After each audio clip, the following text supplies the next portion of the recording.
Good afternoon, everyone. I am Earl Butch Graves Jr., the CEO of Black Enterprise. It's my privilege to welcome you to the first Black Enterprise Wealth Building and Real Estate Summit. Thank you to our sponsors, Bank of America and Walmart, for partnering with us to present this important event. Since my father, Earl Graves Sr., founded Black Enterprise magazine more than 50 years ago, our mission has been consistent. The economic advancement of African Americans as entrepreneurs, professionals, executives, and investors. The bottom line, we are committed to the creation, growth, and sustainability of multi-generational wealth. It's about building wealth for life. We created the Wealth Building and Real Estate Summit to address the reality of the racial wealth gap created by centuries of systemic economic injustice, a persistent disparity that existed well before the economic fallout of the global coronavirus pandemic. According to the most recent US Census figures, the average net worth of a white family was $171,000 compared to the average Black family of only $17,000. This alarming wealth gap is at the very root of every major disparity in the Black community, including educational and employment opportunities, the digital divide, and a lack of access to quality health care. To be clear, African Americans did not create the racial wealth gap. However, we must commit to embracing the habits, financial strategies, and life choices to narrow the wealth gap, even as we challenge the systemic racism largely responsible for our economic circumstances. This will require us to focus on 4 priorities, each of which we will address during today's summit. 1, we must be committed to home ownership. The disparity between the rates of white home ownership at 74% and Black home ownership at a mere 44% is at the epicenter of the racial wealth gap. 2, we must increase our participation in the most reliable source of long-term wealth creation, the stock market, including being fully invested in 401k accounts and other secure investment vehicles. 3, we must measure our success as entrepreneurs and founders by our ability to launch and grow scalable, investable companies with a focus on creating wealth and job opportunities, not just sole proprietorships as sources of personal income. And 4, we must commit to preserving the transferring of wealth to future generations via life insurance and other estate planning tools. Today's Wealth Building and Real Estate Summit is your first step in committing to wealth creation as a priority in both your household and your community. Now let's get started with building wealth for life.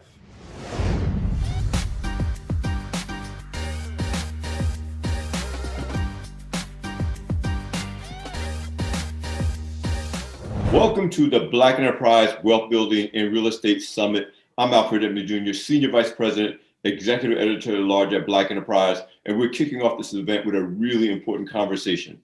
We're talking about entrepreneurship, but we're going to talk about it in a broader context with the focus on wealth building. And we're talking about closing the racial wealth gap in America. We got a ways to go, and entrepreneurship is a big part of that solution. Here to talk with me is 2 perfect panelists to have this conversation. We have Wayne Hamilton, VP Indirect Tax from Walmart. Walmart is one of the sponsors of this event, so we thank Walmart.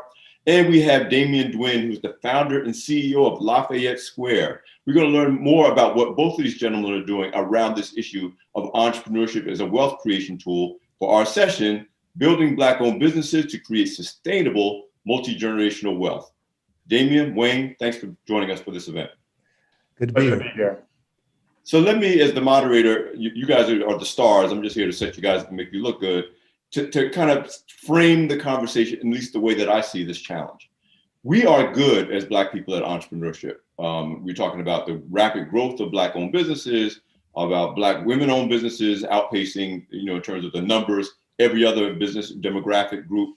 But despite entrepreneurship being broadly recognized as the key to wealth creation, it's still not having a dent in the racial wealth gap. This 10-to-1 disparity, depending on whose studies you look at, between the net worth of a Black household and the net worth of a white household. My focus is that we focus a lot more with entrepreneurship on job creation and income creation, but not so much on entrepreneurship as a way of creating assets that build wealth. I'd like each of you to, Wayne, you could start, and then Damien start in to jump in on what do you think about that premise, and how do we might need to change our focus when we talk about starting Black-owned businesses and growing those businesses? Alfred, I think you're right in that we are very entrepreneurial. The question becomes, though, that the entrepreneur is sometimes just based on replacing our income. We need to have entrepreneurism that will create wealth, which ultimately, and Damien can speak to this, is you have to have businesses that you can scale, which means that you have to be able to grow the business to have a certain scale that you can begin to impact the communities you're in. So we have to figure out, how do we take entrepreneurs who have a great product that can have a market, but grow it to a point where large corporations can buy their services or buy their products and put them on their shelves. Damien, you're right in the thick of this your whole career, but Lafayette Square in particular is an investment platform designed to provide service-backed capital for businesses, investors, communities. In other words, you're a business that is trying to position capital to invest and grow other businesses. Talk about what you're doing, why you're doing it, and how that fits into this whole idea of entrepreneurship as a wealth creation tool. Terrific. So at Lafayette Square, our goals are to create 100,000 jobs in the middle market by 2030, house 100,000 people in affordable housing by 2030, and provide advice to 1,000 women and people of color, creating new investment management platforms. There's a multi-trillion-dollar shortage of affordable housing in the United States. It is a nightmare in local communities.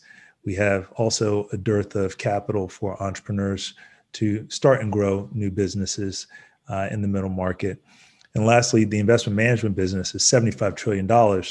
Women and people of color in total manage 1.5% of $75 trillion.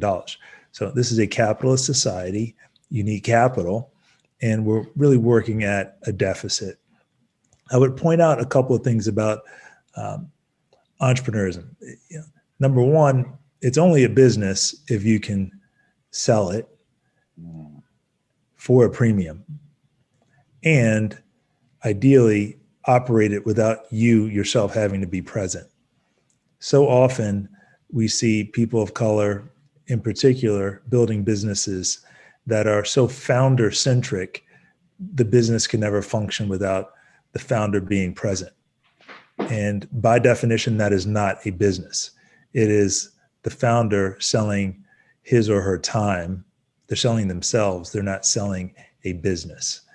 And if you come to this with the idea that all businesses are meant to be sold in the end, now you're moving down the path of building institutions that are market clearing and have the beginning of a prospect of scaling.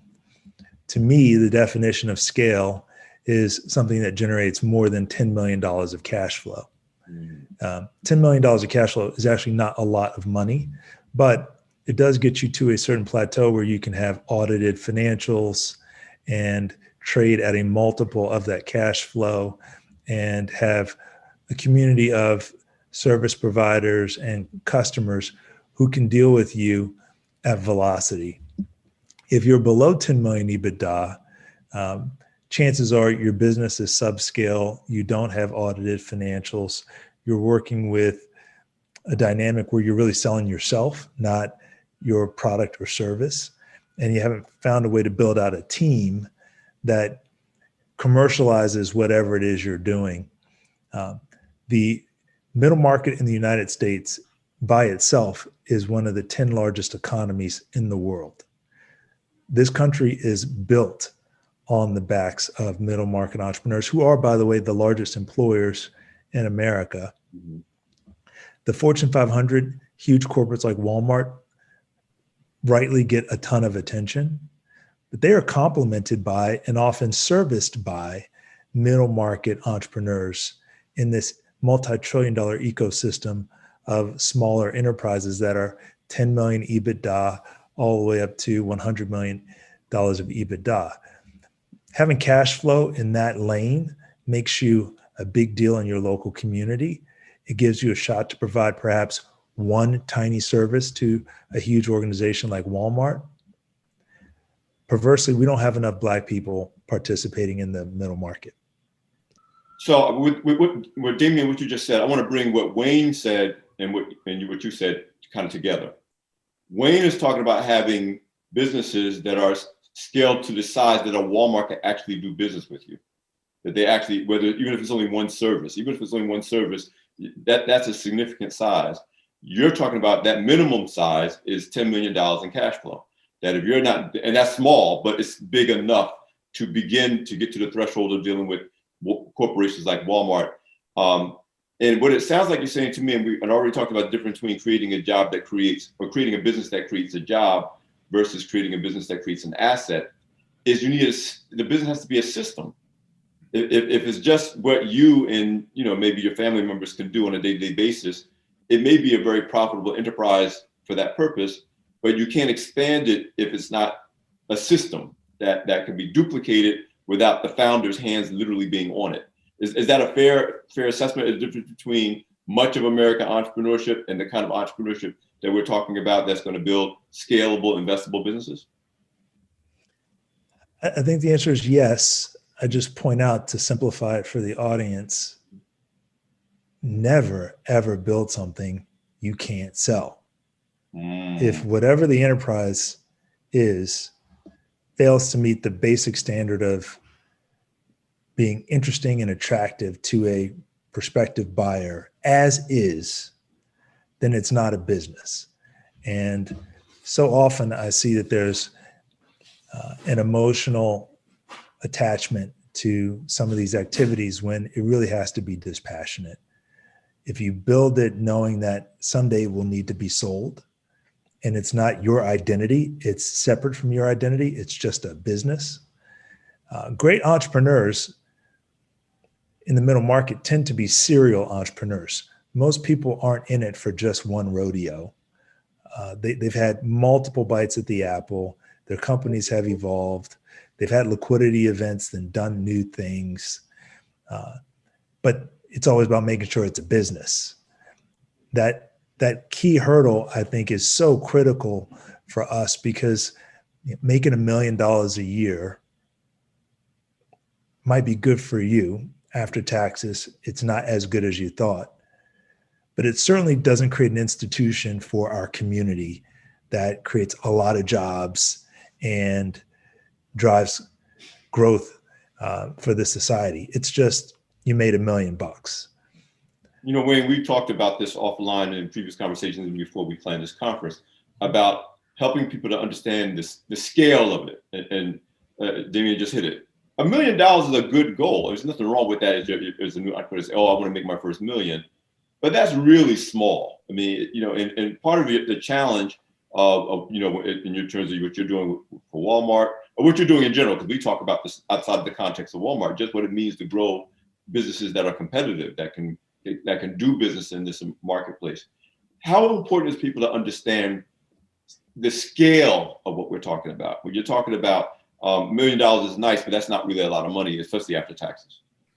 Right. I want to continue what Damien is talking about. Instead of using the word maybe system, you often hear about the word infrastructure. And if you were to think about it, if you were a business or any company like Walmart, and you have someone that approached you, when you're thinking about partnering with someone to provide service or goods, you want to know that that business is going to be there 2 weeks from now, a year from now, or 5 years from now. Without that appropriate infrastructure, I now have to replace you. So let's say you have a great product. Everyone loves a product, but I can't get enough of it.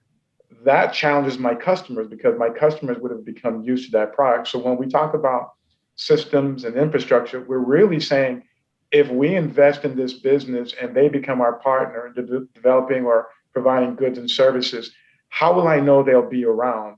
companies that have the mindset that Damien's referring to about the infrastructure, the systems, are ones that are going to have longevity. Even Damien will tell you, if he's doing affordable housing, if he's got to switch out a general contractor every month, he's probably not going to want to deal with that general contractor because of the energy that goes into it. He simply wants someone that's going to be there.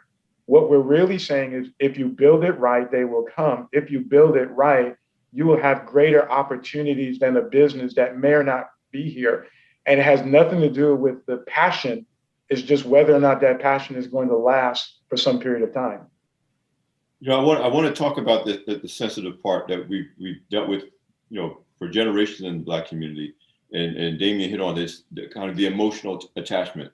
That may be appropriate for some kinds of businesses, but it's not going to be appropriate for what you're talking about. The most successful entrepreneurs are the ones, you both have mentioned it, they start something of value, they sell it, whether they sell it in the public markets or it's acquired privately. They take that capital and buy something. It's almost like stocks and bonds. You buy a business, you build value in it, you sell it for more, as you said, at the premium. Then you take that wealth and parlay that into something else, and take that wealth, you parlay that into something else. And next thing you know, you have a multi-corporate conglomerate with interest in all bunch of things. But it may have started with one smaller business that you just built value and sold. And that's a model that we have seen in the Black community. Bob Johnson comes to mind with, you know, him selling BET and getting into a whole number of other businesses. But I think we're still wrestling with that as the model to get us to this next level of entrepreneurship. What are your thoughts about, and I'll start with Damien, and then Wayne, I want you to jump in, about what it's going to take to us to shift our whole mindset of expectations of Black entrepreneurship? Well, we need more entrepreneurs. So we're starting from a very low base. We need more people to start businesses. We've just talked about the definition of a business. Mm-hmm. With that definition in mind, we just don't have enough people starting enterprises. Post-COVID, post-George Floyd, if you were African-American and competent inside of a large organization, in many respects, you're more valuable to that organization now than ever. And you may have some perverse incentives to remain an employee instead of stepping out and taking entrepreneurial risk because it's comfortable. You have the perception of safety and the perception of less risk. I happen to believe in the end, wealth creation is only possible by being the equity. You have to own something. You have to be illiquid with that something for a period of time. And you have to be so invaluable and useful to your customers that someone else will pay money to get access to your infrastructure, your system, to use the language earlier from today's discussion. Mm. That's what it's all about. And so I think about the 2020 to 2030 vintage being a great time for Black entrepreneurs to create businesses. Those entrepreneurs will probably be in their mid 30s to early 50s, because it's hard to really start something, you know, in your teens or your 20s. And you know, look, you're doing it at a time when you have a spouse, a mortgage, children, you're taking risk. But if you have real relationships and you know how to deliver a service or a product to clients who are loyal and see value in what you do, this is a phenomenal time because interest rates are at zero. The economy is reshaping and healing from this awful pandemic. And America wants to see more Black entrepreneurs. Frankly, workers, employees themselves have a desire to work for growing Black organizations. But those organizations are going to be spotlighted, held to a very high standard. And I think they need to be properly capitalized. So that means going through the hard work of raising money at sufficient scale to build your business properly so you have real runway. That's pre-funding expenses for 2 or 3 years. It's having clients who see what you're building and will reward you for the infrastructure as much as they do anything else that you're bringing to the table. That's how it's done. And I would point out and this is really interesting, if not ironic, Black people have to bet on Black people. Sometimes we don't always want to work for each other, which is an interesting twist that comes out of this whole thing. We have a unique opportunity to build a whole generation of enterprises together. So, wait, you were going to jump in? Or? Yes, I was going to follow on that. My dad was a small entrepreneur. And basically that's how we lived, if you will, growing up all the way from me going through undergrad and even in the law school. And what I like about what Damien is saying is that at some point there is a risk element that's hard to quantify. And I think part of it, if we throw into it student loans and all those things, what Damien is really saying is that somewhere in there, there's a risk that needs to be taken. And for whatever reason, when we evaluate it, we don't believe the risk is appropriate. And Damien, I guess I'd ask this question. I think it becomes, if I knew there was no way to fail, or if I knew that, I'll just pick on my friend Damien. Damien says, hey, Wayne, guess what? Let's take the risk. And if you need 3 years to cover, I will cover that. I think you will see a lot of people taking the risk that they probably wouldn't take. But I also do believe you do need people in corporate America as well, right? So there's this delicate balance. There's some who can go do their own entrepreneurship.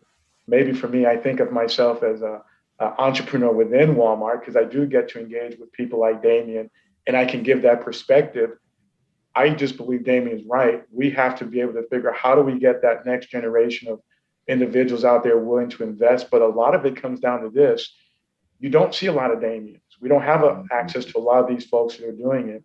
So the businesses I've seen are small. When we talk about something you can sell, the trick is if I can easily replace something and will do it on my own, I will do that. But if you have something so unique that I can't reinvent, that's when you get sold. Mm-hmm. It's a service that no one else can go build, because what sells is you have put together this infrastructure that no one else can. And the cost for me to go do that is far higher than I'm paying for your business. That's what makes it good business sense. That's what we need to put in place. Then my final thought is there's still this feeling that when Blacks sell out, African Americans sell out, they sold out, because typically they sell to majority-owned companies. We have to change that mindset. What we're really saying is, yes, I'll sell, but I'm willing to go reinvest in the community and start another business. So please, all I'm doing is liquefying, if you will, what is trapped equity or trapped money. And we've got to get comfortable doing that and not worry about folks that said, did you sell out? That's really what it comes down to. I'm sure if we talk to Damien, he would say, yeah, and I want to probably heard that one. I want to emphasize something else that Damien said. To sell our companies at a premium, meaning we sell it at the maximum value that it can command in the marketplace. And what I've seen over my 30 years of Black enterprise is Black-owned businesses at some point did reach a premium value, and for whether emotional reasons, other reasons, would not sell. Then that time passed and the value began to diminish. Then it was a fire sale. It was like the founder's about to die. The founder doesn't have a successor. Who's going to take this off my hands? And we end up selling like a stock. We went into the stock price dropped, and then we sold it often at a loss when we could have sold it at a premium. Absolutely. So, talk about that idea that the goal is to build as much value into the company as possible, and then sell it for the most you can get. And what that might mean is the buyers that can most afford you may not be buyers of color. Yeah, look, capitalism is recorded by history as a racist system. That's mainly a reflection of how capitalism can exploit vulnerable communities. So I think it's important to start the conversation by recognizing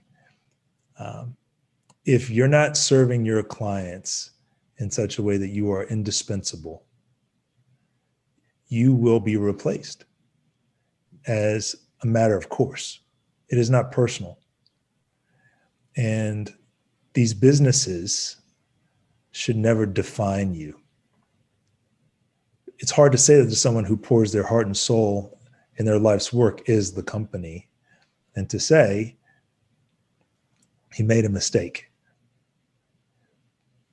But I can tell you up front, if you're not like a lawyer or a doctor in a business where you're selling time and it's personal, if you're in industry, it can never be personal.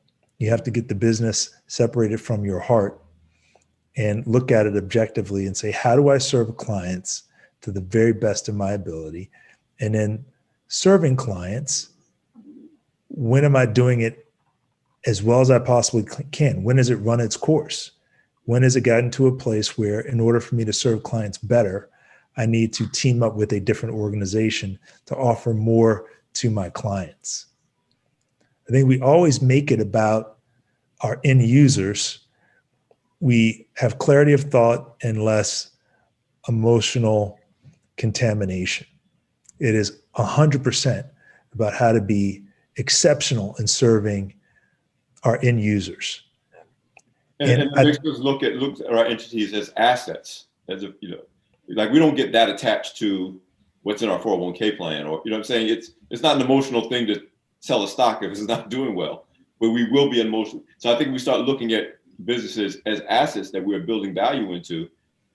I think it gets you to that point of not personalizing it. Yes, you're valuing the work. Yes, you take seriously your service to your clients. It's not that you're totally dispassionate, but you said it. You don't I personally identify with this particular business because that business may be best in the hands of someone else, and you could use that capital for something else. I want to make underscore a point that both of you have made, that the long-term game is to build capital, to build wealth that could be leveraged into other businesses, that could be leveraged into home ownership, that could be leveraged into building communities. The whole idea of building wealth in our community is to enable us to do other things with that money in addition to starting and growing businesses. And I know, Damien, that's a big direct part of what Lafayette Square is about. But when you and I have talked about what is it going to change to transform communities if entrepreneurs are supposed to do that. Make that connection for me between bigger, more profitable, more impactful Black-owned enterprises and the resources that we need to be able to generate by creating a generation of entrepreneurs who really have the resources to make a difference in other parts of our community. Right. So if we unpack that a little bit, Alfred, what we're really saying is, why is this important? And if you understand the why, it changes the discussion. The why is that if you are a W-2, a worker, the ability or the opportunity to create the wealth that begins to close that gap is a lot different. And I think that's what we have to first start with. Why is this important? We're talking about closing the economic gap between whites and Blacks.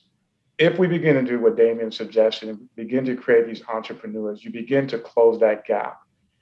And if you do it in the sense that, hey, I'm providing a service or a product, it changes. Because what happens then is, if it's not that inherently emotional, you can get to change and grow your business, modify your business, and move into the next market. Most businesses don't collapse because they were run poorly. They no longer have the customer base that wants what they're selling.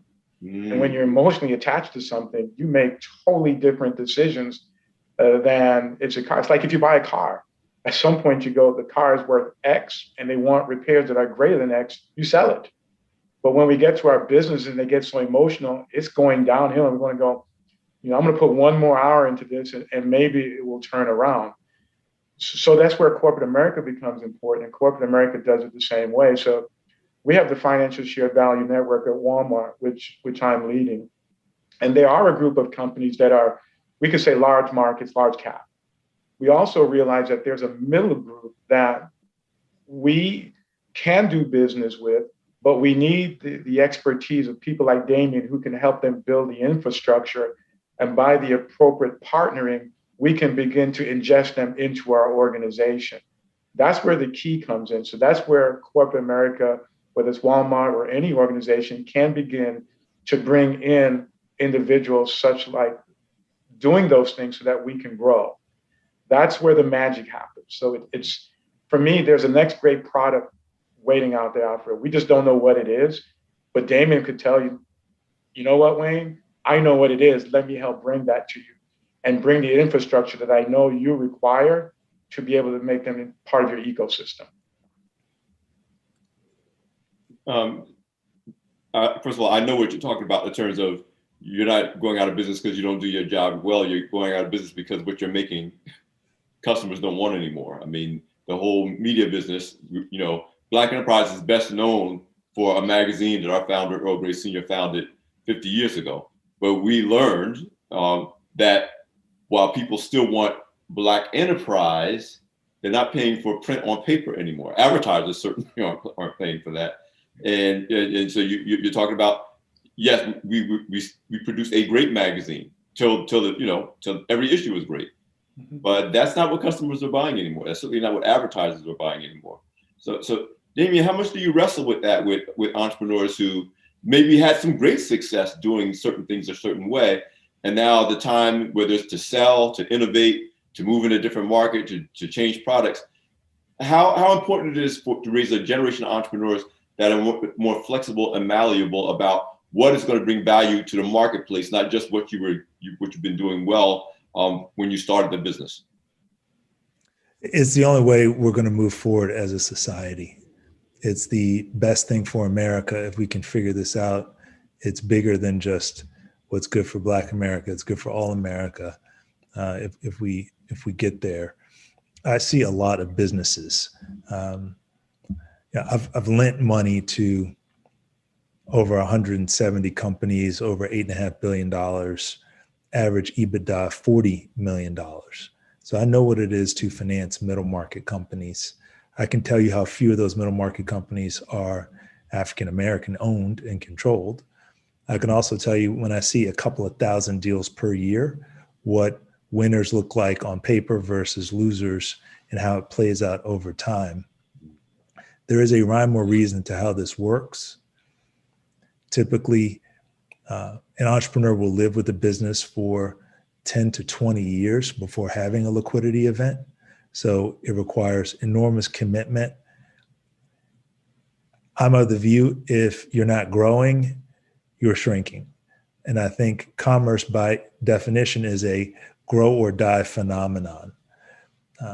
So it's really important that when you dissect what it means to grow, again, with detachment, you see it for what it is. You can grow organically because more and more people just want to consume whatever it is you're producing, or you can buy growth because you see peer organizations who do a good job with customers that you don't serve, and you can pay money to get access to those customers.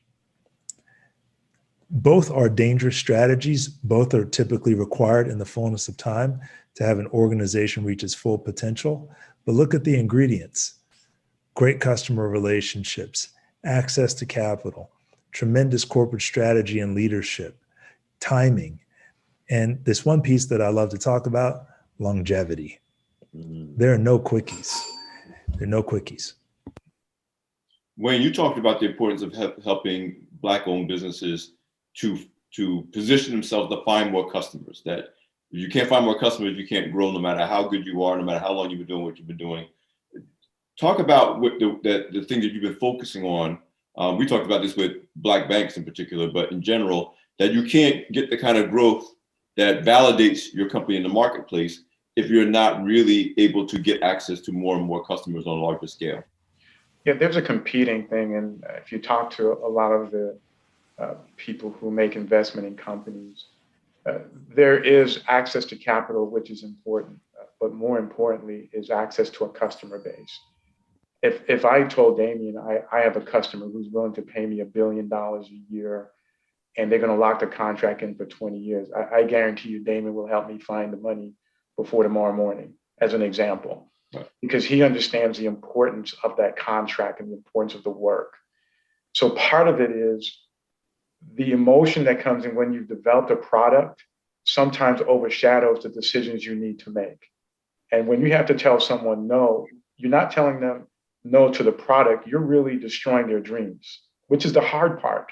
But that's the part where Damien is saying, look, we've got capital, we've got customers, we all have a customer somewhere, whether they're buying a product or a service. The winner in this game of capitalism is the one who's identified the customer either one of two ways. One, there's either an existing business I buy, or I've now told that customer, here's a great product you didn't even know you need. and I'm the only place that has it.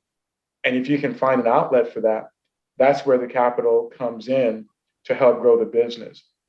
So we face this, as you said, Alfred, what's going on in capitalism in general is things are changing. Companies are changing, products are changing. Before COVID, everyone went to a store to pick up certain products. I now have friends who they figured out, well, I can order my baby goods, my diapers, and big bulk items and have them delivered to my doorstep. Now, people, my daughter always can shop online and she gets all these packages and then she sends them back. Where in my mind, I go, this is crazy. I like to touch my clothes, see what it's like, see how it feels. But there's a next generation that's coming that are going to force us to get to new products and ideas of ways and how we access. Those who are going to be successful must grasp, take that idea, and run ahead of others who are just thinking about it. The goal is, how do you find that person and convince them, taking the emotion out, that this is the way to do it? Because if we can get the emotion out of it, we get a great product and a great end result. If we can't, that's where the struggle is. So a lot of times we run into, it's not that the product's good, but the person says, hey, this product is so great, I don't need to put that infrastructure in place. Trust me. We can't do that because, again, this is about sustainability and longevity. Those are two things that Damien has brought out that are key to this, that it's the winner is going to be who's left with holding all the marbles. Yeah, I totally agree. I also would point out, I'm optimistic about how Black people are going to survive, thrive, evolve, navigate this dynamic. There are things in business that you cannot teach, and there are other things that can be outsourced, commoditized, had for a price. You cannot teach intimacy with customers. You can't teach proximity to clients. You can't teach the ability to predict where markets are going and how to shape demand. Those invaluable, unique, priceless skills are often possessed by Black entrepreneurs. And once people take heart and understand that they can do something no one else can do, I think it's easier for them to intellectually reconcile, I need to go get the best CFO I can get and empower that CFO. I really need to go get the best banker I can get because I need capital and I want to understand how other people are raising capital. And I need to go get the best chief technology officer so that all of my systems and infrastructure is tight and I can exceed my customers' expectations. But the piece about proximity to clients, intimacy with clients, understanding their needs, being a part of the lifeblood of their thinking, money can't replace that. That's priceless. It's ephemeral. So when you have that lightning in a bottle, you got to own that and run, build a team, a great team, and execute. Business schools write case studies about this stuff. There are many examples in the real world that one can interact with. But the key is not to feel overwhelmed as if you have to do everything by yourself, because you won't. It's always going to come as a team. But the team needs somebody who can get a bucket in the playoffs, against a double team, no matter what. Right. So to Damien's point, when we look at a business, right, you ask those key questions. They say, well, what's your business board look like? What's your officers look like? Who's involved? There's a reason you're being asked those questions. They want to know if you're going to be here tomorrow. And so if you can convince them, I've got this great team around me, but I bring the secret sauce, you win. But if you're going to be the head cook, serve the tables, wait the tables, clean up in the kitchen, you're going to fail. What you have to do is, and I think we sometimes, Black entrepreneurs, struggle with bringing others to the table because we believe we can't farm some of that out. The successful ones are the ones, like Damien had said, hey, I've got these people. That's why when you come to any company, they go, tell us a little bit about your organization. Who are you working with? And if you hear it's this person or this person's pulled into the deal, you get a comfort level that your investment and your time investment first is going to be worthwhile. And like now what we do, we go LinkedIn, right? We go, who are they connected to? And if I can call and say, hey, Damien, do you know so-and-so? And Damien says, look, you got to talk to this company. I'm more likely to call the company. Damien goes, and he doesn't have to be negative. He just has to pause. And Damien paused and gives that great smile. He just there go, okay, Damien, appreciate the feedback. Damien doesn't have to say a word because everyone wants to know that their time of investment or their investment in time with someone is going to pay off. It's just like in any relationship. If you figure out that you're going to spend, weeks pursuing someone or something that won't work out, many of us just won't do it. Right. That's why connectivity in this space is so important. So in the minutes we have left, I want you to imagine, you don't have to imagine, it's true. We're probably talking to a significant proportion of people that are in that generation of entrepreneurs that you both referenced, in their 30s, maybe early 40s. They've gotten some professional, corporate, other experience in their industry. They've pushed their career to a certain level, but they're now in a position to take that risk. What are 2 or 3 things, let's say at least 2 for each of you, that you want those people to walk away from this conversation with, so that they're best prepared to take that risk in a way that really achieves the goal of this session? Damien, you want to start? Yeah, I'll begin. It's easier to finance a big deal than a small deal. So whatever you thought the idea might be, what does it look like if you add a 0 at the end? And if that's about fielding a bigger, better team, if that's about raising more startup capital, I think it's critical to stare that right in the eye and maybe climb that mountain instead of doing something subscale and hoping that you'll have success later and grow it accordingly. Start big, write a great business plan, field a great team, raise enough capital to feed and support that business for 2-3 years.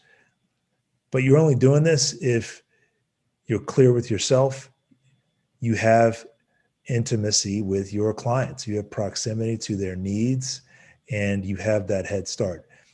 Being a visionary is a necessary prerequisite to doing any of this stuff. And when you have that vision, I believe, and I've seen it to be very attractive to colleagues who want to work with someone who has that vision. I think in many respects, vision is more important than passion.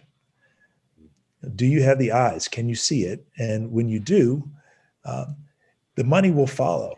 The money will follow. But asking for it at a high level as opposed to a low level is time well spent. And it's free to write business plans. It costs nothing while you still have a job or you're working for someone else, to think through all the particulars, come up with a great plan, ask people to help poke holes in that plan, capitalize that plan.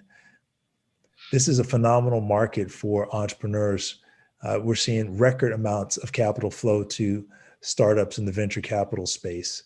There's a way to do this. There's a formula, and everyone's excited and looking for more African-American entrepreneurs to move down this path. Excellent. Wayne, I'm going to let you have the last word on this. Sure. 2 things come to mind. There's a thin line between risk and reckless. And risk is good if appropriately managed. And if you're not taking any risk, you're not going far enough. The second thing I would share is never be afraid to reach out and talk to those who've already gone on the journey. I think that's one of the biggest things where we sell ourselves short. There are literally hundreds of people who will be willing to give you their point of view. But at the end, make a commitment and be willing to take it all the way to the end. I really like, as we're wrapping up, this idea of shooting, going for the big idea versus going, because I've been guilty of that in other contexts. You go for the thing you think is doable. You think you're going to inch your way toward this other big thing. But you spend as much energy on that little thing that you would have spent on the big thing. And I just think it's a powerful thing to even leave in people's minds. Often we're afraid, for cultural reasons and other reasons, to ask for the big thing or to plan the big thing. And it just seems to me that that's just a critical thing when we're talking about scale. That if it's a big idea, people will get excited about it. If it's not so big an idea, it's a nice thing to do. But why would I take my time, capital, energy to do basically a nice thing to do? Alfred, if I may just squeeze one more in. Mm-hmm, mm-hmm. I believe we are one of the moments in history where I don't know if we will have the same amount of focus on Black entrepreneurs. Mm. I think you've got to take advantage of it, because many of us are going to say, well, if I wait a year or two, maybe things will even improve more. I don't know if we're going to see that. So it's seize the opportunity today. Well said. Are both of you, just to close out, are both of you optimistic? I know Damien said you're optimistic about our ability to take advantage of this moment. Absolutely. I've spoken to a number of people since I've started the Shared Value Network work with Walmart. There are lots of entrepreneurs out there who are willing, they're eager. It's just getting them connected with the Damiens of the world, with others like Damien who are willing to partner with them. And if we can do that, we will see the fruits of the labor. Now, it won't be in 12 months or 24 months.